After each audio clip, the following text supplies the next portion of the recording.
I can't see if this video is overexposed or if it's even in focus because it's so bright out here in the California sun with all this like dead, blonde colored grass reflecting light everywhere. I just can't tell. I just can't tell. So hopefully this looks okay, but that's okay if it doesn't because this is a very utilitarian video. And it's about the idea that any given variety of apple or other fruit may or may not adapt or be well adapted to grow in any given environment. This here is a cracked apple. It's the middle of June, basically, and this has a crack literally all the way around it. In fact, the crack goes around and then it doesn't meet up and it passes itself. So this apple's toast, obviously. This variety is Mannington Pear Maine, and it has this problem every single year that I've grown it, which is a lot of years now, at least 6 years. There are years where I've gotten like a couple of fruits, but it's almost every apple will crack and then eventually rot or fall off. Now I imagine this apple is pretty good somewhere else. It was selected. It's a relatively famous, once popular variety in England, but for whatever reasons here, it does this thing and it's no good. The other thing you can often have is just quality, anything from like the general eating quality of the fruit, how long it keeps, things like this. And that can have to do with climate, like, how much rainfall is there and when does the rain come? How cold is it? What's the elevation? What's the latitude? What's the soil? Is it sandy and light, or is it super heavy? Is it waterlogged all year? Is it waterlogged part of the year? What part of the year? Or does it completely dry out and leave the trees stranded? But there's also a concept, quote unquote, widely adapted. So that just means that a tree has been observed to do well over a wide variety of conditions. Now that could be, again, all those different things that I just mentioned. So you can find some of this information out there, but in terms of like interpreting that information or accepting it or making any assumptions about the apple based on where it came from in the first place, you need to be, pretty careful about that, because just because an apple is from Siberia or England, where it's really damp all the time and there's tons of water and it's dreary and it's not that hot, doesn't mean that it won't do well here. Again, some varieties are widely adapted. There might be varieties like that, I'm sure there are, that would do better here and just thrive and do amazing and produce incredible fruit, whereas there it maybe is just very good fruit or something like that. I can't give you an example, but I have no doubt that that's true, because me as an apple breeder, like I have all these seedlings over here, they start producing fruit and I'm assessing them only in my climate. Until I send that out to someone else and they're like, oh yeah, that is horrible, it never fruits, the fruit always falls off. It gets this horrible disease, it just won't produce, it just died, whatever. I don't really know. So I'm only selecting for my area. So if I select an apple that's, say, quite good, maybe very good or quite good, but then I export it somewhere else where the conditions are different, maybe it would do really well there. Who knows?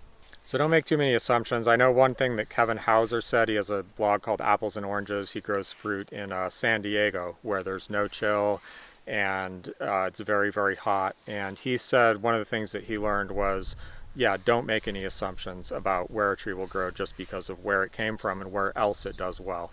Yeah, so I think I'll just leave you with a few examples.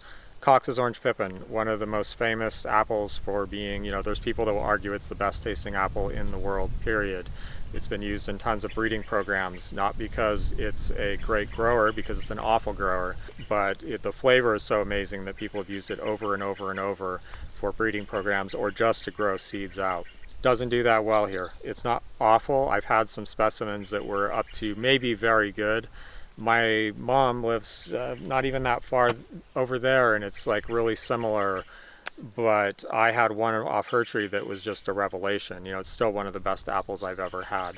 So it could be my growing traditions or how I'm taking care of the trees, just that she's like that much lower in elevation, maybe she gets that much less sun during the day, or at a different time, different soil, who knows. Cherry Cox, which is a sport of Cox's Orange Pippin, does great here. I think it's an exceptional apple, very interesting. On any given year, it's, most of the Coxes, for me as a picky apple collector, eater person, are barely worth eating, and the Cherry Cox are almost always worth eating. Newton Pippin, I don't know how it does anywhere else, but when I was going to grow it, my friend Tim Bates at the apple farm, who has, 30 plus years experience or something growing apples in the area, he's like, yeah, don't bother, you know, it just doesn't do well here, it won't produce, blah, blah, blah, blah, blah. It turns out he's right. Mine just don't do that well. They don't produce very much. It took a long time to come into bearing. They're kind of like scrappy, wimpy growers, and I'm not too impressed. So here's a weird example, King David. Now King David has this fruit that will hang on the tree through almost anything and then still ripen quality fruit in the fall. It might not be that big, but it's real tasty and sweet and excellent. No matter what the tree seems to go through, but the tree itself isn't drought tolerant. Like I've seen, and this is casual observation of the 3 trees that I have, but I've seen one of those trees go to where the leaves just drooped and wilted and started to crisp up, like some of the leaves turned crispy. And then I put a sprinkler on it and watered it, and the fruit ripened up and it tasted great.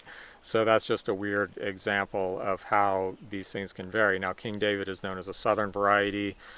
You know, it's well known for being grown in the south, and there it's going to get summer rain and just soils that are damper all year round. Where here it's like the rains stop and then it just starts drying and drying and drying and drying, and it just gets dry deeper and deeper, and the trees are barely scraping by for the rest of the summer. But for all I know, the fruit is better here. The fruit here, a dry farmed King David, is just outstanding. It's just got incredible intensity and flavor, and what a great apple. The red-fleshed apples, you know, they're going to vary in their ability to color up or when they color up depending on climate. So you can't assume too much about those until more people try them in more different climates. And yeah, I could probably think of some more examples, but no need. You get the idea. Keep it in mind.